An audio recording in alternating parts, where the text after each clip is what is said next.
যে কোনো শব্দ একাধিকবার প্রদর্শনের জন্য ফ্লোচার্ট বা প্রবাহচিত্র।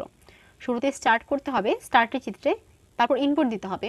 যদি সংখ্যাটা 9 বার বলে 9 দিয়েছি, যতবার বলবে সংখ্যাটা এখানে তত বসাতে হবে। আর যদি কোনো সংখ্যার কথা বলা না থাকে তাহলে শুধু n হবে, অর্থাৎ যে কোনো একটা নাম্বার হতে পারে।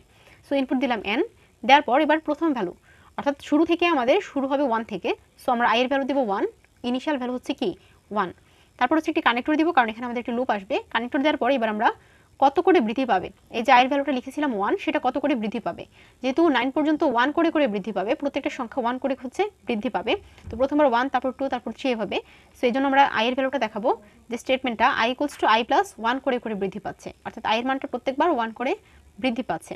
তারপর হচ্ছে আমাদেরকে শর্ত দেখাতে হবে i এর মানটা কতক্ষণ পর্যন্ত বৃদ্ধি পেতে থাকবে।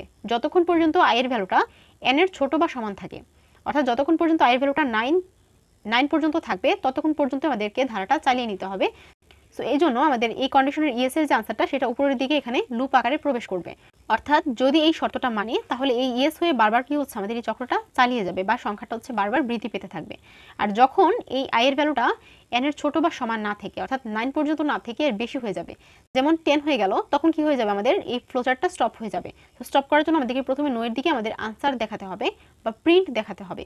তো প্রিন্ট হচ্ছে আমি এখানে স্মার্ট শব্দটি লিখেছি, আমাদেরকে যে শব্দটা প্রিন্ট হিসেবে বা আউটপুট হিসেবে দেখাতে বলবে সেই শব্দটা আমাদেরকে এখানে লিখতে হবে। সো আমরা এখানে লিখেছি প্রিন্ট স্মার্ট, তার মানে স্মার্ট শব্দটা এই আমাদের এই ফ্লোচার্ট অনুযায়ী যদি প্রোগ্রাম করি আমরা, সেক্ষেত্রে আমাদের স্মার্ট শব্দটা কতবার প্রদর্শিত হবে, 9 বার, যেহেতু আমি n এর মান কত দিয়েছি 9 দিয়েছি। ঠিক আছে, সো 9 বার প্রদর্শিত হওয়ার পর আমাদের ফ্লোচার্টে স্টপ করে দিতে হবে।